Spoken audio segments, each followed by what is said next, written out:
Bismillahirrahmanirrahim. Assalamualaikum warahmatullahi wabarakatuh. Alhamdulillah alladzi bi ni'matihi tatimmu as-salihat.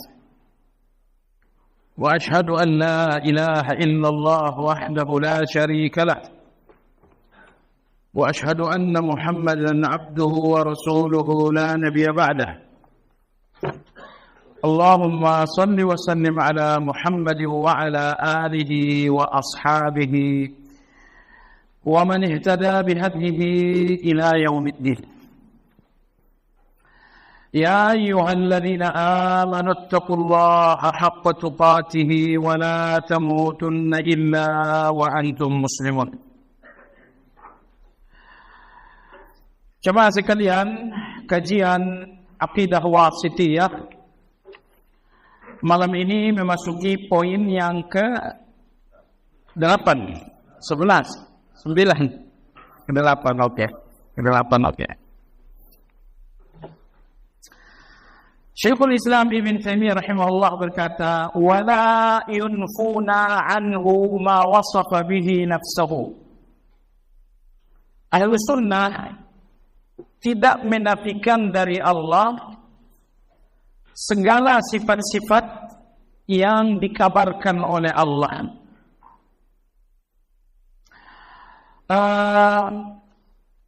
Kabar-kabar tentang sifat Allah Subhanahu wa Ta'ala kadang-kadang Allah kabarkan langsung di dalam Al-Quran.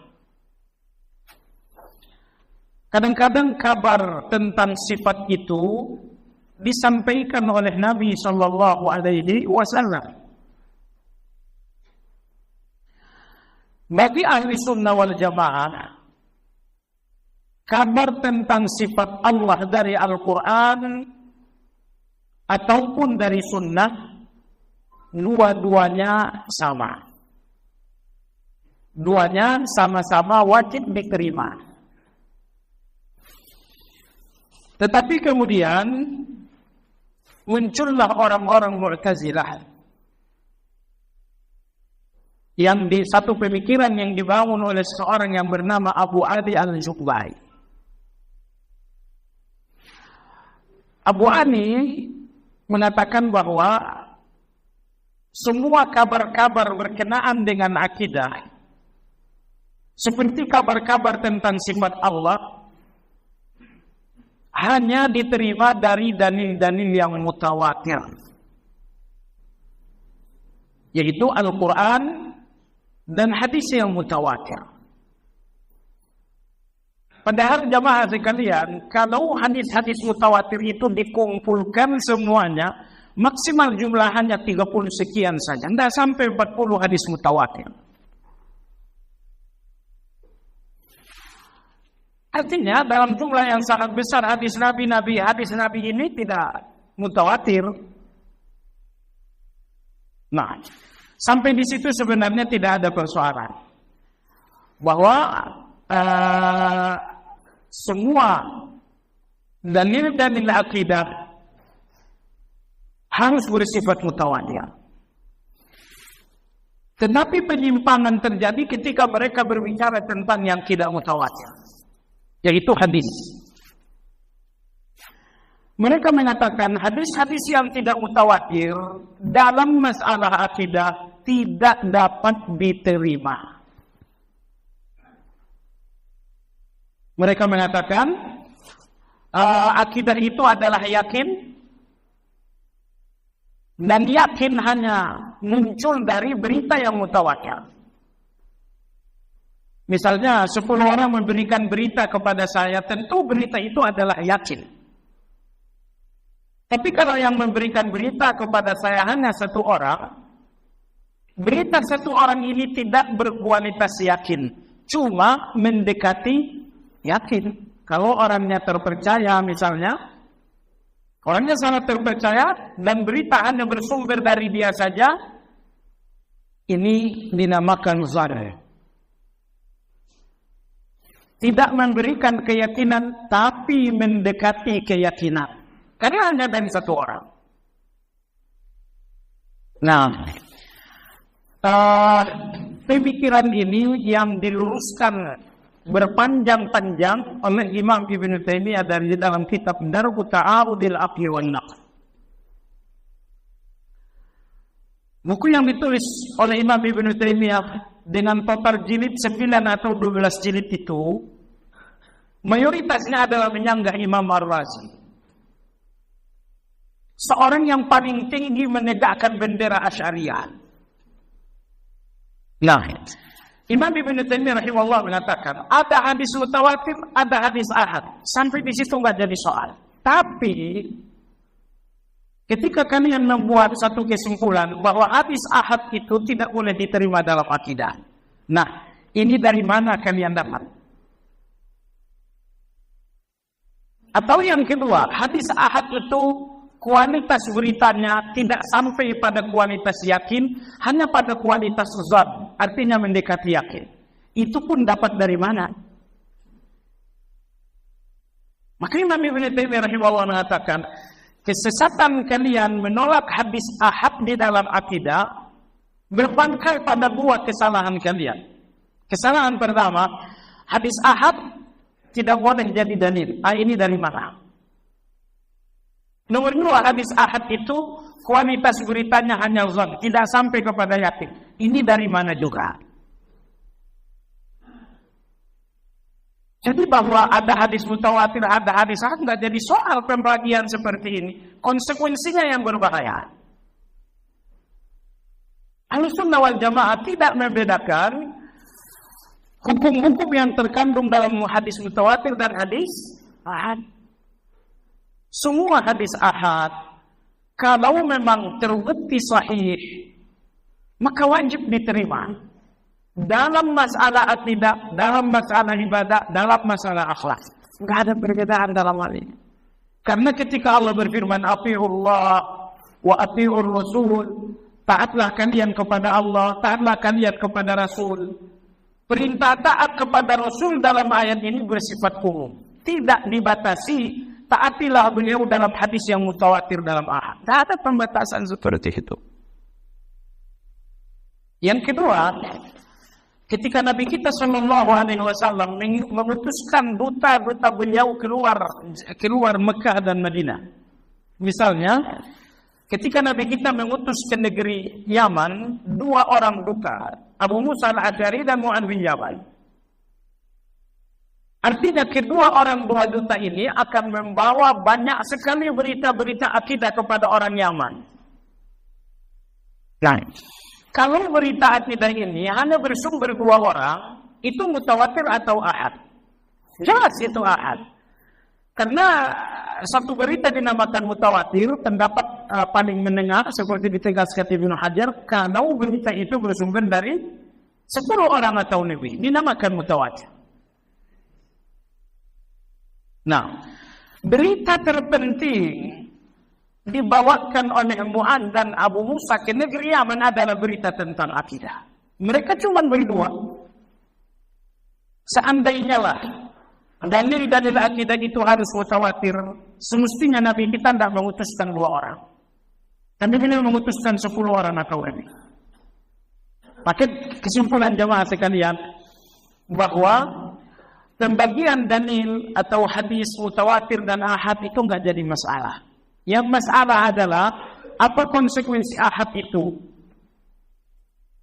Mereka Mu'tazilah memberikan konsekuensi ahad ada 2. Pertama, kualitas beritanya memberikan zon bukan yakin. Kalau yakin itu 100% benar, kalau zon itu 80% benar. Nah, ini konsekuensi yang salah. Siapa yang mengatakan bahwa ahad itu kualitas beritanya tidak sampai kepada yakin? Ini yang ngomong siapa ini? Kesalahan kalian yang kedua dalam memahami menerima hadis ahad, kalian mengatakan bahwa hadis ahad tidak berlaku dalam akidah. Ini pun dapat dari mana kalian? Orang-orang Mu'tazilah.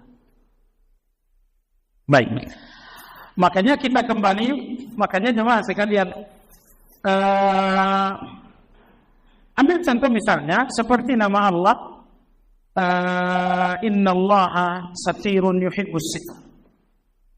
Sesungguhnya Allah Maha Satir, Maha menutupi dosa-dosa kalian. Ini hadis kalau kita ikuti adalah hadis ahad. Hadis ahad ini menyebutkan salah satu nama Allah yaitu Satir. Rata-rata orang agak keliru menyebutkan Satir. Yang lebih parah lagi adalah Sattar. Allah tidak memiliki nama Sattar. Yang ada adalah Sin, Ta, Ya, dan Ra. Sin, Ta, Ya, dan Ra. Bagaimana Anda membacanya? Anda membacanya Satir. Satir sama dengan Rahim. Satir sama dengan Alim. Satir sama dengan Karim. Lalu bacaan yang kedua adalah Sitir. Sitir itu tidak dikenal dalam timbangan bina mubalaghah. Mubalaghah dalam bahasa Arab ada 7 timbangan dan sitir tidak termasuk. Maka di antara nama Allah adalah Satir. Allah Maha menutupi dan Maha merahasiakan kesalahan seorang. Hadis ini hadis sahih, betul? Hadis sahih. Mutawatir atau ahad? Jawabannya ahad. Karena hadis ini ahad, tentu saja orang-orang Mu'tazilah, orang-orang Asy'ariyah, mereka tidak menerima nama Allah Satir. Kenapa? Satir ini akidah, nama Allah. Datangnya dalam hadis yang ahad, kita tidak boleh terima. Nah, jadi perbedaan kita dengan orang-orang Asy'ariyah, perbedaan besar salah satunya di sini. Masdarut talaqi. Ada sumber kebenaran yang membedakan kita dengan mereka, yaitu hadis ahad dalam persoalan akidah. Kita terima kalau memang sahih, tapi mereka tidak mau terima walaupun sahih. Baik jamaah sekalian. Jadi berita tentang sifat Allah ada di dalam Al-Quran, ada di dalam hadis-hadis mutawatir, ada di dalam hadis-hadis yang ahad.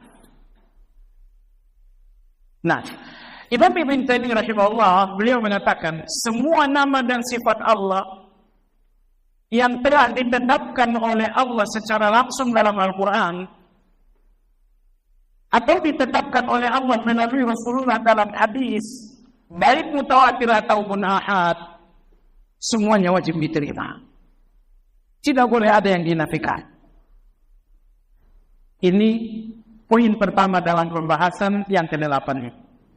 Semua sifat Allah wajib diterima kalau memang sifat itu datang dari Allah secara langsung atau datang dari Allah melalui Rasulullah. Melalui Rasulullah dalam hadis mutawatir atau hadis ahad tidak boleh dibedakan. Nomor 2, ini hal terpenting pada pembahasan yang ke-8 ini, la yunfuna anhu. Tidak boleh menafikan nama dan sifat Allah yang datang dari dalil yang sahih. Tidak boleh dinafikan. Siapa saja orang yang menafikan sifat Allah, ada 3 golongan. Ada 3 golongan. Golongan pertama, orang-orang yang menafikan sifat Allah 100%, baik redaksinya ataupun maknanya. Ini adalah orang-orang Jahmiyah. Dinamakan Jahmiyah atau Mu'attilah karena yang mendirikan pemahaman ini seseorang yang bernama Jahm bin Safwan. Jahm bin Safwan. Mereka mengatakan Allah tidak punya nama, Allah pun tidak punya sifat. Ini golongan pertama yang menafikan. Golongan yang kedua yang menafikan adalah golongan yang menafikan maknanya tapi tidak menafikan redaksinya. Golongan yang menafikan maknanya tapi mereka tidak menafikan redaksinya. Ini golongan kedua. Orang-orang yang menafikan maknanya, mengingkari maknanya, ini 2 golongan, yaitu Asy'ariyah dan Maturidiyah. Asy'ariyah dan Mufawwidah. Baik. Ambil contoh misalnya Allah Subhanahu wa taala berfirman, "Bal yadahu mabsuutatan." Kedua tangan Allah terbentang. "Ma mana'aka an tasjuda lima khalaqtu bi yadayya." Kenapa tidak mau sujud wahai iblis kepada Adam, padahal Adam aku ciptakan dengan dua tanganku. Allah memiliki dua tangan. Orang-orang Jahmiyah mereka membantah redaksinya dan maknanya. Mereka mengatakan Allah enggak punya tangan. Allah enggak punya tangan sama sekali. Orang-orang Jahmiyah mereka mengakui Allah punya tangan, tapi mereka tidak mengakui maknanya tangan. Mereka mengatakan Allah memiliki tangan, tapi pengertiannya adalah kekuasaan dan nikmat. Allah memiliki tangan artinya Allah memiliki kekuasaan. Mereka terima redaksi dari tangan, tapi mereka mengalihkan tafsir tangan menjadi nikmat dan kekuasaan. Mereka mengakui redaksinya, tapi menafikan maknanya. Kenapa kalian tidak mengakui maknanya? Sesuai dengan harfiahnya. Tangan dalam arti harfiah, tangan. Dalam arti lahiriah dari tangan adalah tangan. Kenapa kalian tidak mau menerima arti lahiriah itu? Kata mereka, mengakui Allah punya tangan adalah kekufuran. Karena berarti menyamakan Allah dengan manusia. Syekh Imam As-Shinqiti dalam tafsir Adwa'ul Bayan, beliau mengatakan pernyataan ini berbahaya. Gimana bahayanya? Allah turunkan ayat yang berbicara tentang dirinya, tapi lahiriah dari ayat itu adalah kekufuran. Allah memiliki tangan, ya. Kalau kamu pahami ayat itu secara lahiriah, kamu kufur. Mungkinkah Al-Quran yang dinamakan dengan hudan alias petunjuk mengandung ayat-ayat yang memahami lahiriahnya adalah kekufuran? Mungkinkah itu? Misalnya Allah berfirman, "Wa yabqa wajhu rabbika dzul jalali wal ikram." Allah memiliki wajah. Kata mereka, kalau kalian mengartikan wajah dengan wajah sesuai dengan lahiriah dan harfiah, kalian kufur. Mungkinkah Allah turunkan Al-Quran beberapa ayat apabila dipahami lahiriah menjadi kufur? Mungkinkah itu? Ingat, ayat ini ayat teragung dalam Al-Quran, bukan ayat yang berbicara tentang kutiba alaikumussyam, aqimus salat.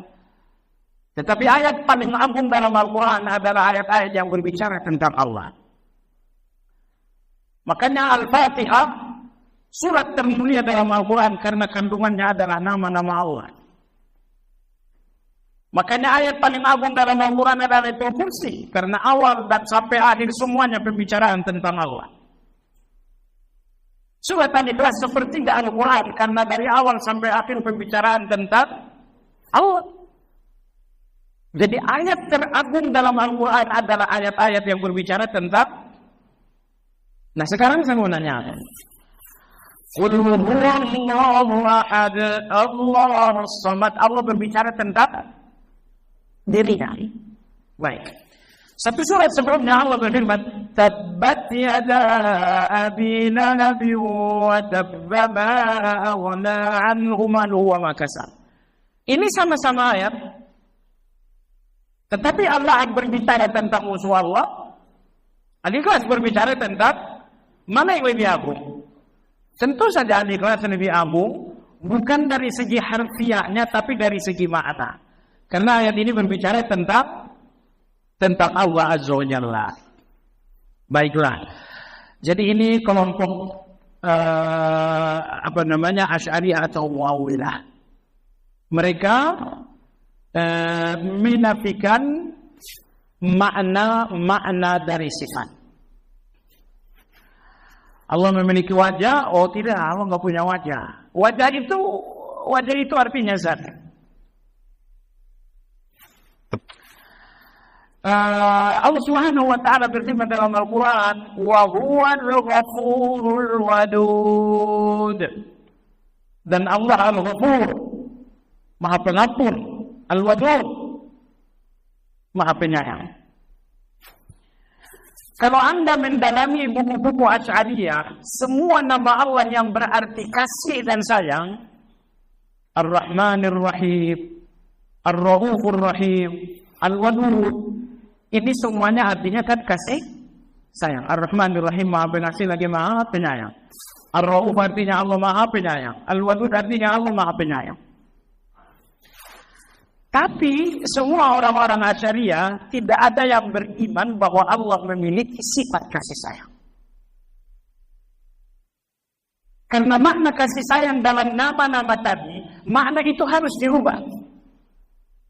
Apa artinya menurut mereka? Iradatul khair. Kasih sayang yang dimaksudkan adalah menginginkan kebaikan. Baik. Saya berikan Anda referensi Imam Ghazali rahimahullah taala, salah seorang tokoh dalam aliran Asy'ariyah. Beliau menulis buku Al-Asmaul Husna namanya Al-Maqsadul Asna. Saat beliau menafsirkan nama Allah Al-Wadud, yang arti harfiahnya adalah Allah Maha Penyayang. Karena Al-Wadud bentuk infinitifnya adalah mawaddah. Kalau ada pernikahan, kita bilang semoga pernikahannya sakinah mawaddah. Mawaddah itu adalah infinitifnya, kata sifatnya adalah wadud. Seorang suami wadud kalau dia punya sifat mawaddah. Jadi wadud artinya penyayang. Imam Ghazali ketika menafsirkan ayat ini dalam buku tersebut, beliau mengatakan Allah Al-Wadud, kata beliau, alladzi yuridu bi ibadihi hayal. Al-Wadud artinya yang maha menginginkan kebaikan kepada ciptaannya. Beliau tidak mengartikan wadud dengan maha penyayang. Tapi beliau mengartikan wadud dengan yang maha menginginkan kebaikan kepada ciptaannya. Kasih sayang dan maha menginginkan kebaikan sekilas sama, tapi tentunya ada perbedaan. Ya kan? Nah baik, jadi ini kelompok kedua. Yang pertama tadi, orang-orang yang menafikan nama Allah secara harfiah dan secara ma'nawiyah. Nomor dua, orang-orang yang menafikan sifat-sifat Allah secara ma'nawi saja. Jadi itu kelompok Asy'ariyah. Mereka tidak bersendiri ya. Asy'ariyah, Maturidiyah, satu lagi Kullabiyah. Anggaplah tiga golongan ini dengan golongan Mu'awwilah, supaya tiga golongan ini tercakup. Mu'awwilah artinya orang-orang yang mengubah makna. Nah, golongan yang ketiga, ini saya dengar diceramahkan oleh penceramah yang sangat populer di negara kita. Ya. Mereka adalah golongan Mufawwidah. Mufawwidah itu orang yang mengatakan wallahu a'lam.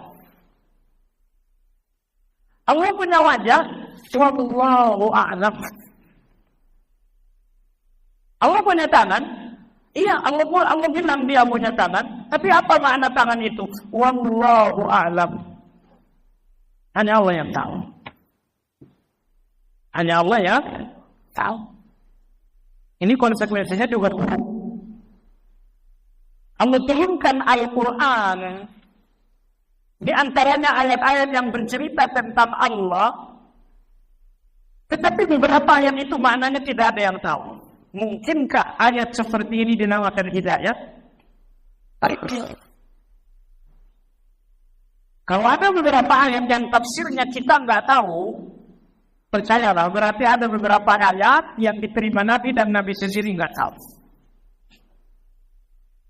Karena kita bertanya, wa ya benda wajah Rabbik, apabila wajah Allah. Apa arti wajah?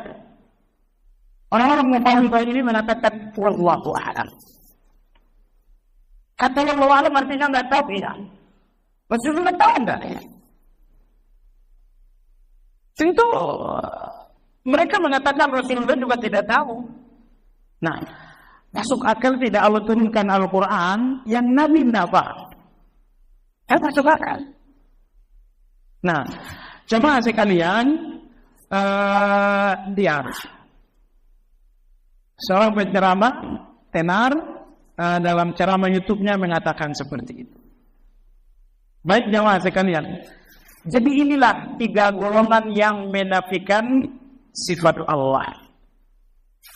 Pertama, golongan Jahmiyah menafikan 100%. Lahiriahnya mereka tidak akui, apalagi maknanya. Golongan yang kedua adalah golongan Mu'awwilah. Mereka 3 golongan, Asy'ariyah, Maturidiyah, dan Kullabiyah. Golongan Mu'awwilah ini, mereka menerima nama-nama dan sifat Allah secara harfiah, tapi makna-maknanya kemudian dirubah. Golongan yang ketiga adalah golongan Mufawwidah. Mereka menerima nama dan sifat Allah, tapi maknanya kata mereka wallahu a'lam. Artinya wallahu a'lam. Nah, agar kita tidak menzalimi 2 kelompok terakhir ini, saya sampaikan pembatasan. 2 kelompok terakhir ini menempuh jalan ta'wil atau menempuh jalan mufawwidah wallahu a'lam. Apakah di semua nama Allah? Tidak. Apakah di semua sifat Allah? Tidak. Mereka mengambil jalan ta'wil dan mengambil jalan tafwid mufawwidah hanya di dalam sifat-sifat Allah yang mutasyabih.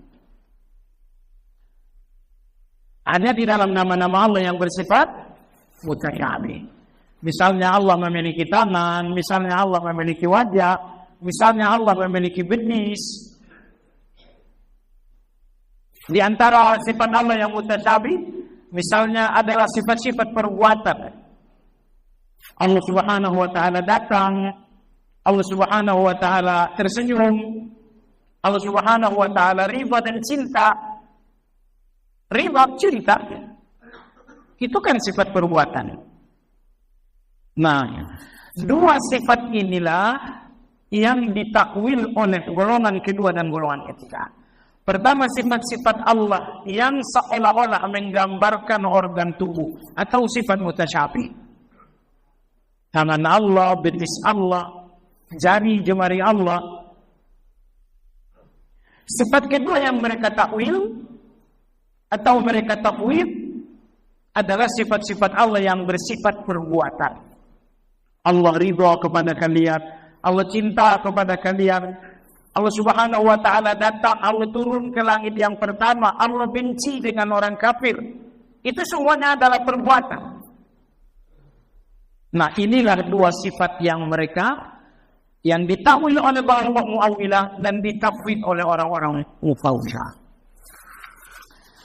Bagaimana dengan ahli sunnah wal jamaah? Ahli sunnah wal jamaah menerima dalil-dalil apa adanya. Allah katakan Allah punya wajah, kita terima. Allah punya wajah. Tapi kita tidak menerima Allah memiliki wajah dengan sikap tasbih. Allah memiliki wajah seperti wajah manusia. Tapi kita katakan Allah memiliki wajah yang sesuai dengan Allah, tidak sama dengan manusia. Baik, jadi itulah 2 poin yang ingin ditegaskan oleh Imam Ibnu Taimiyah pada poin yang ke-8. Mereka tidak menafikan segala sifat-sifat Allah yang dikabarkan sendiri oleh Allah. Apakah kabar itu Al-Quran, hadis mutawatir, atau hadis ahad, tidak jadi soal. Yang penting saya. Nah, sifat Allah itu apakah sifat zatiyah, mendengar, melihat, ataukah itu sifat fi'liyah, Allah datang, Allah turun, ataukah sifat khabariyah, Allah memiliki wajah, Allah memiliki tangan? Ahli sunnah tidak menolak semuanya. Mereka menerima semuanya. Bagaimana hakikatnya? Allah turun, hakikat turunnya, hakikat turun Allah sesuai dengan Allah. Kalau Anda definisikan turun dari atas ke bawah, sehingga dia menjadi di bawah, itu definisi turun untuk manusia. Anda tak boleh menggunakan definisi ini untuk apa. Allah Maha mencintai, cinta itu adalah satu perasaan, maka Allah tidak boleh memiliki cinta karena Allah memiliki sifat cinta sama dengan manusia. Kalau Anda mengartikan cinta dengan perasaan, berarti Anda menyamakan cinta Allah dengan cinta manusia. Baik. Jamaah sekalian, itulah poin yang ke-8. Nah, sekarang poin yang ke-9.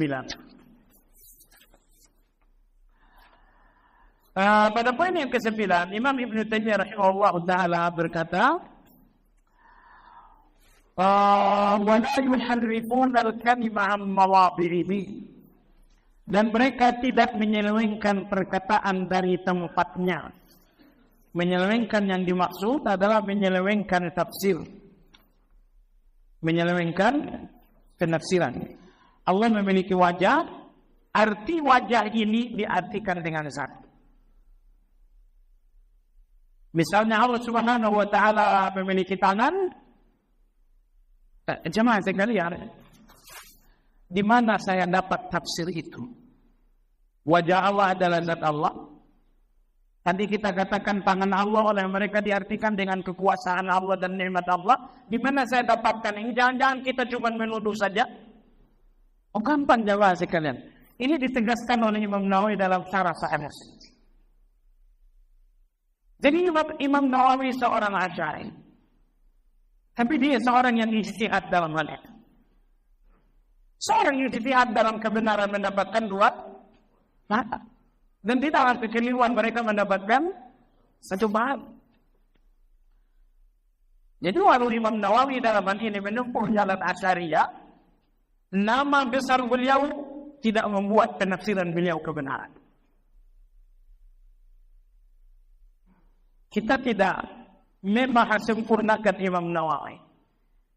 Kita pun tidak memahasucikan Imam Ibn Taimiyah. Tidak ada manusia yang maha suci dan maha sempurna. Dan mohon maaf jemaah sekalian, hanya orang-orang yang tidak tahu diri saja yang melecehkan ulama karena kekeliruan ulama. Ini orang yang tidak tahu diri. Ada seorang, dia penggiat media sosial di negara Arab. Bahkan salah satunya adalah seorang syekh di Madinah, saya tidak sebut namanya. Mereka sama-sama mengatakan Imam Nawawi itu cukup dinamakan Nawawi, bukan Imam. Jadi mereka mencabut gelar imam dari Imam Nawawi. Kenapa? Kata mereka imam itu adalah yang diikuti, itu namanya imam. Nah, ketika Imam Nawawi dalam akidah, dalam asma wa sifat, beliau menempuh jalan Asy'ariyah, berarti Imam Nawawi dalam hal ini bukan ikutan. Kalau dalam hal itu beliau bukan ikutan, bukan panutan, maka gugurlah nama imam dari beliau. Cuma sekalian berabad-abad baru sekarang terdengar keberanian seperti ini. Keberanian seperti ini. Dan ini terdengar juga di kalangan penuntut-penuntut ilmu yang masih di karbit 2-3 hari. Ikut-ikut juga mengatakan Imam Nawawi bukan imam. Jemaah sekalian, dia seorang ahli ijtihad, kebenarannya 2 pahala, kekeliruannya 1 pahala. Baik, jadi maksud saya adalah wa wajhu rabbik, abadilah wajah Allah. Asy'ariyah menafsirkan wajah dengan zat. Mana referensinya? Anda buka saja Syarah Sahih Muslim. Misalnya tangan Allah adalah kekuasaan dan nikmat Allah. Mana referensinya dari buku mereka? Anda lihat secara Sahih Muslim, itu buku yang ada di tengah kita. Kalau Anda ingin referensi yang lebih dalam, Anda bisa buka kitab Asma wa Sifat, ditulis oleh Imam Baihaqi. Jadi Imam Baihaqi salah seorang pembawa bendera Asy'ariyah. Lihat kita kumandangkan azan sebentar.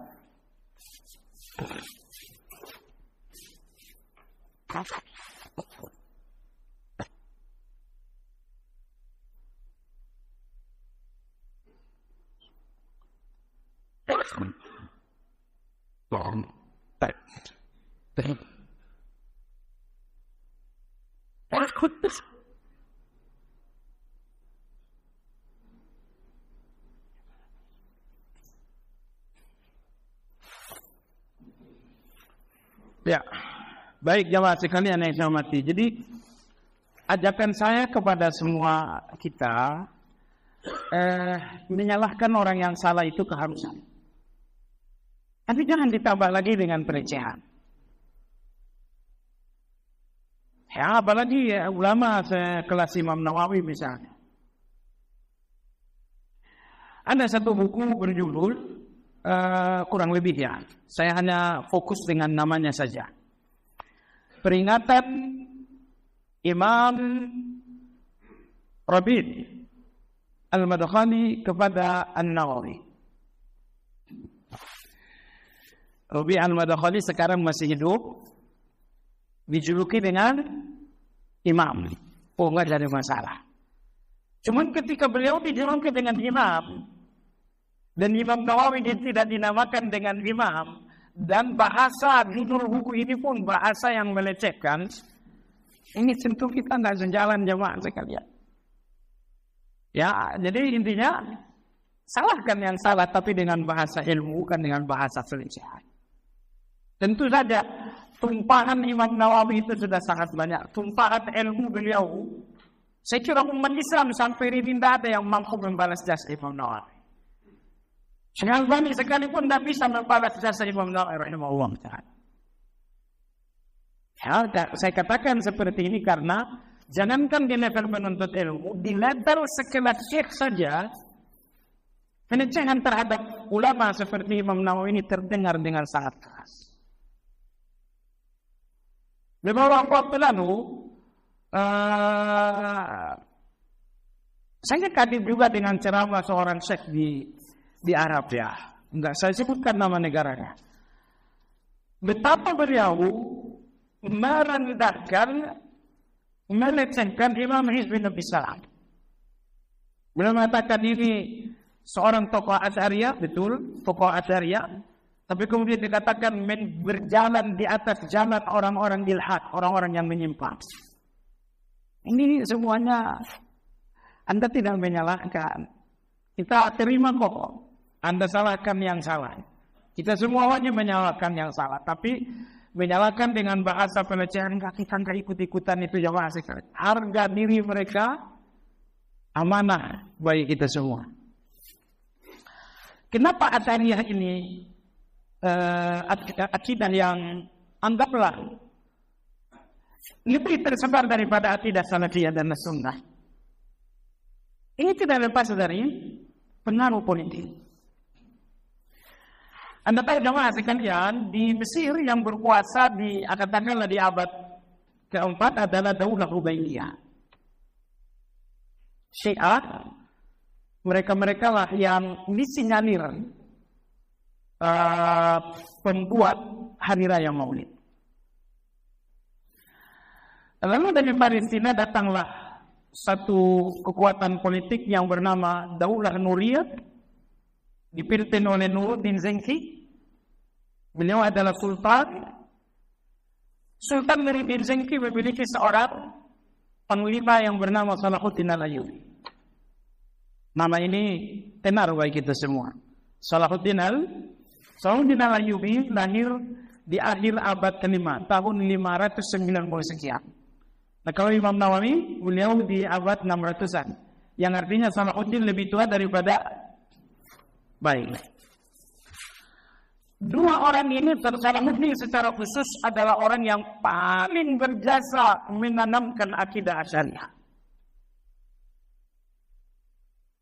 Sedari anak-anak, Salahuddin menghafal akidah Asy'ariyah dari Abul Ma'ani An-Naisaburi. Sedari anak-anak. Nah, ketika dia menjadi panglima, lebih khusus lagi ketika dia menjadi raja, karena Nuruddin Zenki setelah beliau meninggal dunia, kedua putra beliau berebut untuk jadi penguasa.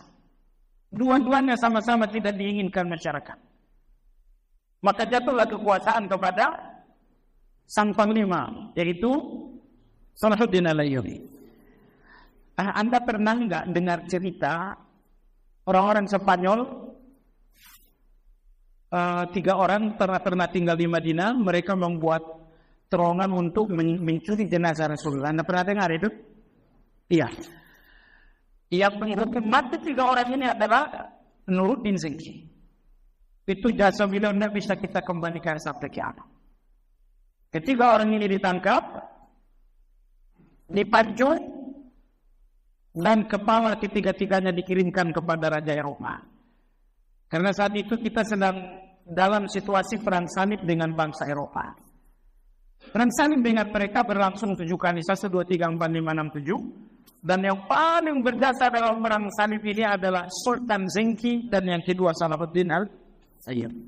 Kita nggak bisa bahas. Nah, intinya jemaah sekalian, ketika kekuasaan kemudian jatuh ke tangan Salahuddin Al-Ayyub, Salahuddin Al-Ayyub dengan pengaruh politiknya mengharuskan masyarakat mempelajari akidah Asy'ariyah terus.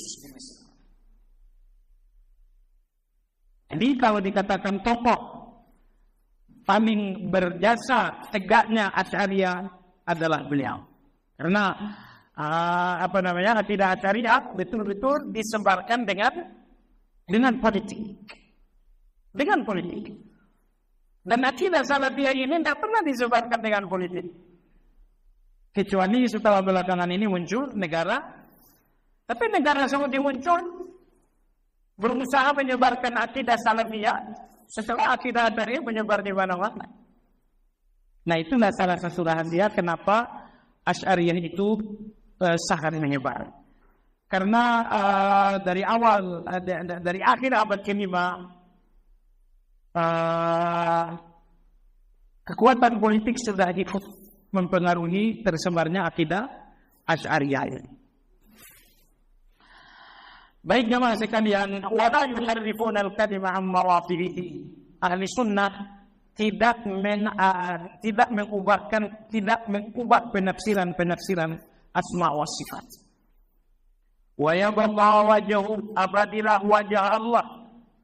Kita tidak mengubah tafsir wajah menjadi zat. Mengubah tafsir ini dinamakan dengan tahrif. Jemaah sekalian, luar biasa sekali. Syekhul Islam Ibnu Taimiyah dalam kitab Aqidah Wasithiyah, beliau tidak menyebutkan pengubahan tafsir dengan bahasa takwil.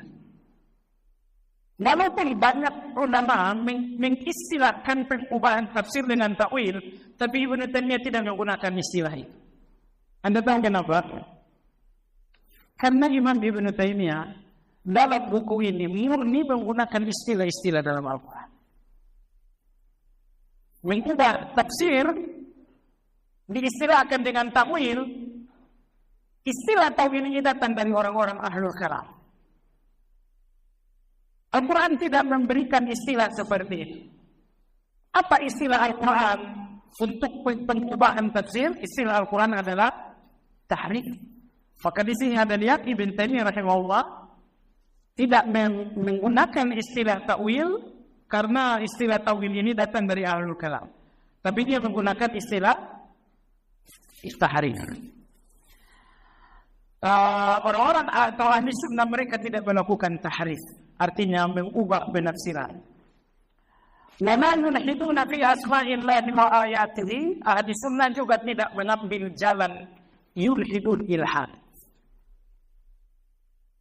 Baik, jadi ini 2 jalan. Jalan pertama yang ditinggalkan bahkan diabaikan ahli sunnah, jalan tahrif. Jalan yang kedua adalah jalan ilhad. Asal arti dari ilhad adalah menyimpang. Orang-orang yang dalam Al-Quran Allah menyebutkan ilhad kadang-kadang dalam hubungannya dengan nama-nama Allah. Wa dalil ladzina yulhiduna fi asma'ihi wa sifatihi sayujzaun bima kanu yaksibun. Kadang-kadang Al-Quran menyebutkan ilhad hubungannya dengan penyelewengan tafsir Al-Quran. Innal ladzina yulhiduna fi ayatillah la yakhfawna 'alaina. Afaman yulqa bin nari khairun amma ya'mina yaumal qiyamah. Jadi terkadang Allah menyebutkan ilhad berhubungan dengan asma wa sifat. Terkadang Allah menyebutkan ilhad berhubungan dengan ayat Al-Quran secara umum. Apa yang dimaksud dengan ilhad? Ilhad asal artinya adalah menyimpan. Orang-orang yang menyimpan dalam asma wa sifat dinamakan dengan ilhad. Termasuk orang-orang yang menyimpan dalam penafsiran Al-Quran secara umum, mereka pun dinamakan dengan ilhad. Ilhad adalah masdarnya, nama kata sifatnya adalah mulhid atau malahidah. Malahidah, orang-orang yang ilhad. Baik, ini penyakit yang kedua. Kesesatan pertama dalam asma wa sifat adalah tahrif. Kesesatan yang kedua adalah ilhad. Tahrif itu mengubah tafsir. Kalau ilhad itu penyimpangan yang lebih luas. Mengubah tafsir dinamakan ilhad, ataupun membuat-buat nama dan sifat Allah yang tidak ada dalam Al-Quran itu pun dinamakan dengan ilhad. Orang-orang Nasrani, mereka menamai Allah dengan Al-Ab, Tuhan Bapa. Itu ilhad namanya. Kalian menamai Allah dengan istilah kalian. Tidak boleh menamai Allah kecuali nama yang Allah tegaskan sendiri untuk dirinya. Adapun menamai Allah dengan cara sayang ini dinamakan dengan ilhad. Baik jemaah sekalian yang saya hormati, penyakit yang ketiga, kesesatan yang ketiga dalam asma wa sifat. Anda lihat pada hal poin yang ke-10, wala yukayyifun. Dan ahlu sunnah tidak melakukan takyif. Apa yang dimaksud dengan takyif? Rincian. Allah memiliki wajah, ya. Seperti apa wajah Allah? Ini namanya mencari rincian tentang sesuatu yang bersifat umum. Imam Syafi'i rahimahullah dalam kitab Al-Muwafaqat, beliau menyebutkan ada 10 persoalan yang tidak boleh dijawab. 10 persoalan yang tidak perlu dicari jawabannya. Salah satunya ini dia. Berita-berita yang bersifat umum, maka rincian-rinciannya nggak perlu jadi pertanyaan dan nggak perlu dicari jawaban. Misalnya Allah Subhanahu wa Ta'ala memiliki tangan. Seperti apa tangan Allah itu? Anda ingin berbicara tentang rincian, itu namanya takyif. Berita yang sampai kepada kita dalam Al-Quran dan hadis berita umum. Tugas kita adalah menerima keumumannya dan tidak perlu melacak rincian. Nah, perlu diketahui jamaah sekalian, orang-orang yang mengambil jalan takwil ataupun orang-orang yang mengambil jalan takwil. Kalau takwil tadi mengubah tafsir. Kalau takwil tadi mereka menafsirkan dengan wallahu a'lam. Allah memiliki wajah, wallahu a'lam. Dua golongan ini muncul dari tahrif, dari takyif. Mereka mencoba merinci sifat Allah, maka saat rincian dilakukan terkesan ada kesamaan dengan manusia. Akhirnya mereka melepaskan kesamaan itu melalui ta'wil, yang kedua melakukan tafwid. Tafwid artinya menafsirkannya dengan wallahu a'lam. Nah, jadi oleh karena itulah Imam Ibn Taimiyah mengatakan wala yukayyifun, Ahlussunnah wal Jamaah tidak boleh mencari rincian-rincian nama-nama dan sifat Allah Subhanahu wa Ta'ala. Ada pertanyaan tidak? Baik, kita lanjutkan dikit lagi. Wala yumathiluna sifatihi bi sifati khalqihi, dan tidak boleh mempermisalkan sifat Allah dengan sifat manusia. Mata Allah sama dengan mata manusia, tidak boleh disepertikan. Hidup Allah sama dengan hidup manusia, tidak boleh disepertikan. Ini dinamakan tamsil. Mensepertikan atau menyamakan Allah dengan selain Allah, ini dinamakan tamsil. Dan inilah yang dibantah oleh Allah melalui ayat laisa kamitslihi syai', atau ayat yang berbunyi wa lam yakun lahu kufuwan ahad. Kenapa tidak boleh dipermisalkan, dipersamakan, disepertikan Allah dengan selain Allah? Imam Ibn Taimiyah berkata, li'annahu subhanahu la samiyya lahu wa la kufuwa lahu wa la nidda lahu. Karena tidak ada yang semisal dengan Allah, tidak ada yang setara dengan Allah, dan tidak ada yang setandingan dengan Allah. Tidak ada yang setara dengan Allah. Allah berfirman dalam surat Maryam, hal ta'lamu lahu samiyya. Memangnya ada yang sama dengan Allah? Tak ada yang sama dengan Allah Azza wa Jalla. Wala kufuwa, tidak ada yang sekufu dengan Allah. Wala nidda, dan tidak ada yang setandingan dengan Allah Azza wa Jalla.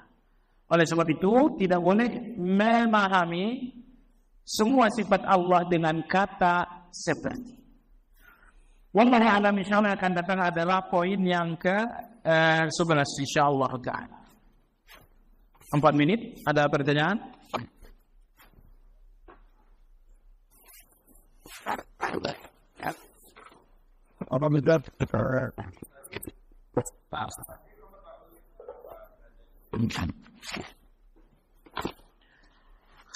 Kenapa Imam Ibn Taimiyah menolak menyebutkan ta'wil?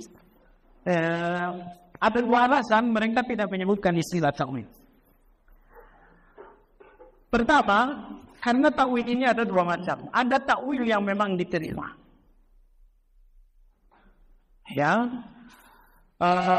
ambil contoh, kalau Anda lihat tafsir Ibnu Jarir At-Tabari, beliau selalu menyebutkan istilah ta'wil untuk tafsir. Misalnya, qul huwallahu ahad wa ta'wilu qawlihi ta'ala, dan penafsiran firman Allah. Beliau menyebutkan ta'wil, tidak menyebutkan tafsir. Kalau begitu, ta'wil ini memiliki dua arti. Ada ta'wil yang dapat diterima, dan ada ta'wil istilah ahlul kalam. Karena ta'wil memiliki dua arti, maka Imam Ibn Taimiyah tidak menggunakan. Beliau menggunakan istilah yang jelas, istilah yang hanya dua tafsir, yaitu ta'rif. Nah, ada pun ta'wil, ada yang ta'wil yang benar, ada ta'wil yang tidak benar. Karena ta'wil memiliki dua kemungkinan, maka penggunaannya oleh Imam Ibn Taimiyah tidak dilakukan. Karena nanti membingungkan, ini ta'wil mana ini? Karena orang-orang ahlul kalam menyebutkan ta'wil dengan arti mengubah makna yang nyata menjadi makna yang tidak nyata. Allah memiliki wajah, wajah rabbik, itulah ta'wil yang nyata. Lalu dirubah menjadi zat. Mengalihkan tafsir yang nyata menjadi tafsir yang tidak nyata, itu ta'wil dalam istilah ahlul kalam. Ada ta'wil dalam istilah ahli sunnah adalah tafsir. Tafsir secara umum dinamakan dengan ta'wil. Jadi karena ta'wil bisa berarti betul, bisa berarti menyimpang, maka Ibnu Taimiyah tidak menggunakan istilah ta'wil dalam buku. Ta'wil yang menyimpang berarti mengubah tafsir yang nyata menjadi tidak nyata. Nah, adapun ta'wil yang betul adalah menawilkan ayat dengan ta'wil yang jelas. Maka ta'wil dengan tafsir artinya enggak beda dalam ulama ahli sunnah. Ada pertanyaan lain? Demikian kajian kita malam ini, semoga bermanfaat. Subhanakallahumma wa bihamdika asyhadu an la ilaha illa anta astaghfiruka wa atubu ilaik.